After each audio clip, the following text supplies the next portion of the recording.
저는 조금 디테일한 면을 가진 스타일이라 그러면은 김상식 감독은 좀 큰 굵직굵직한 축구를 하지 않나 그렇게 생각합니다.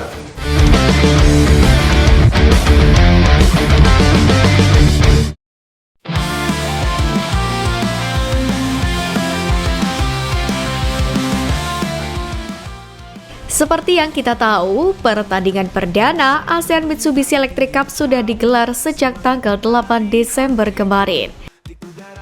Dalam tahap ini, timnas Indonesia berhasil merebut 3 poin perdana mereka.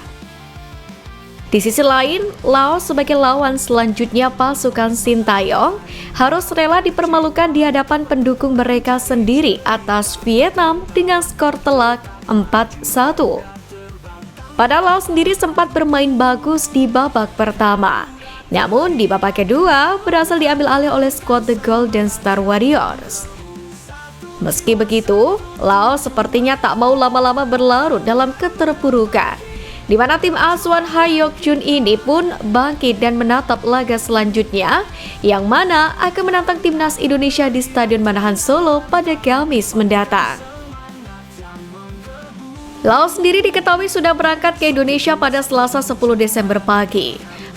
Hal ini dipilih lantaran Laos harus menjalani perjalanan panjang karena menggunakan pesawat komersil untuk sampai di Indonesia. Laos sendiri akan lebih dulu transit ke Kuala Lumpur, baru akan melanjutkan perjalanan ke Yogyakarta, lalu melanjutkannya ke Solo. Sebenarnya perjalanan jauh ini pun juga dialami oleh timnas Indonesia dan tim tamu lainnya, yang mana harus menjalani perjalanan tambahan, mengingat timnas Indonesia biasanya menggunakan SUGBK yang berlokasi di Jakarta sebagai kandangnya. Namun kali ini harus bergeser ke Solo, Jawa Tengah, karena Stadion Manahan dipilih sebagai home base skuad Garuda.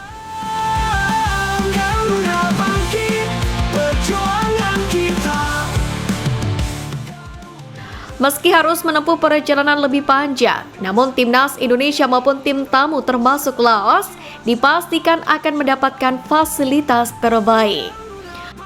Mengingat Stadion Manahan sendiri memang memiliki fasilitas yang cukup megah, lengkap, dan istimewa dalam memanjakan pemainnya. Beberapa fasilitas yang telah disiapkan seperti ruang ganti pemain yang representatif, terdapat ruang pemanasan, kolam berendam dilengkapi dengan air hangat jacuzzi, serta rumput yang berkualitas wahid. Selain itu, di Stadion Manahan juga disediakan lapangan pemanasan di dekat ruang ganti pemain yang menggunakan rumput sintetis. Meski memang kapasitas penontonnya tidak sebesar SUGBK, yang mana Stadion Manahan Solo ini nantinya hanya mampu menampung sejumlah 20.003 orang saja.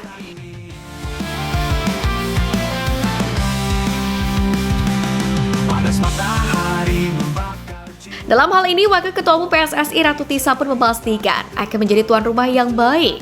Ia memastikan sebagai tuan rumah akan bekerja sama dengan seluruh stakeholder untuk menyiapkan keamanan dan kenyamanan untuk setiap tim yang datang ke Indonesia.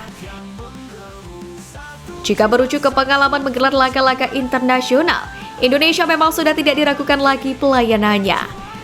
Terkini, Indonesia pernah menjadi tuan rumah Piala Dunia U17 2023 setelah menjadi pengganti Peru lantaran mengundurkan diri. Hal itu disebut Ratu Tisa sebagai bukti bahwa Indonesia bisa menjadi tuan rumah yang baik. Hal ini pun juga diakui langsung oleh FIFA yang memberikan pujian langsung atas kinerja Indonesia, baik soal kualitas lapangan tanding maupun training yang disediakan, termasuk memuji pelayanan dan hospitality yang diberikan saat bertindak sebagai tuan rumah. Garuda tetap mengepak maju, kita satu dalam mimpi yang sama, lautan api tak takut hadapi. Satu hal yang tak perlu diragukan lagi dari Indonesia selain fasilitas saat menjadi tuan rumah adalah keramahan orang-orangnya. Baik itu mereka yang sedang bertugas, warga lokal, hingga supporter militan Garuda pun menunjukkan sikap keramah tamahan yang sudah diakui oleh banyak pihak. Terbaru, supporter timnas Indonesia mendapatkan pujian setinggi langit dari publik Jepang yang dinilai luar biasa dan menunjukkan tak seperti fans Bahrain dan juga Arab Saudi. Pujian ini datang saat supporter timnas Indonesia menunjukkan sikap suportif, tetap memberikan dukungan penuhnya dan tidak anarkis meski tim yang mereka bela telah dibombardir gol oleh Jepang kala itu. Hal ini membuat publik Jepang takjub. Pujian setinggi langit pun dilontarkan untuk para fans timnas Indonesia yang hadir langsung di stadion. Supporter skuad Garuda disebut sebagai fans sejati. Publik Jepang pun mengaku telah disuguhkan pemandangan yang menakjubkan. Hal senada pun juga keluar dari mulut pelatih Jepang Hajime Moriyasu yang sebelumnya dikecewakan oleh perlakuan supporter Cina, yang mana mereka mencemooh saat lagu kebangsaan Jepang diputar dan menembakkan laser ke pemain Jepang. Bahkan seorang penonton masuk ke stadion saat pertandingan berlangsung dan membuka bajunya sehingga menggambar jalannya pertandingan. Namun pengalaman berbeda dirasakan saat bertandang ke markas timnas Indonesia. Supporter skuad Garuda berperilaku sangat suportif meski harus kalah 0-4. Bahkan dalam pertandingan ini, supporter Indonesia menghebohkan stadion dengan koreografi yang memukau. Salah satunya yakni koreografi yang memperlihatkan Gundala yang menghantam Godzilla. Garuda teriak dengan lantang, bangunkan semangat yang menggebu, satu jiwa satu. Meski timnas Indonesia seringkali mendapatkan perlakuan yang kurang menyenangkan saat menjalani laga tandang, baik dari supporter maupun tuan rumah. Namun saat ditunjuk sebagai tuan rumah atau sedang menjalani laga kandang, Indonesia selalu akan memberi yang terbaik. Termasuk untuk laga kandang Piala AFF 2024 ini. Meski banyak kejadian unik seperti sepak bola tarkam hingga penampakan kursi kondangan. Mengenai kursi kondangan ini memang bak menjadi khas di turnamen 2 tahunan tingkat ASEAN ini. Teranyar, media Tianpong menyoroti penggunaan kursi kondangan, ruang ganti pertandingan grup A Piala AFF 2024. Ya, duel Laos versus Vietnam berlangsung di Stadion Nasional Laos pada Senin kemarin, yakni di Stadion Nasional Laos yang memiliki kapasitas 25.000 penonton, ternyata masih menggunakan kursi kondangan. Tak berhenti di situ saja, saat masuk ke ruang ganti locker room stadion ini pun juga jauh dari kata modern. Apabila stadion-stadion modern pada umumnya menggunakan kursi yang menyatu dengan ruang penyimpanan barang-barang pemain, namun Stadion Nasional ini terlihat lebih sederhana. Tidak saja penampakan kursi kondangan, lemari penyimpanan pada kamar ganti pun juga terlihat sederhana. Tentu, penampakan seperti ini tidak akan terjadi dan ditemui di Stadion Manahan.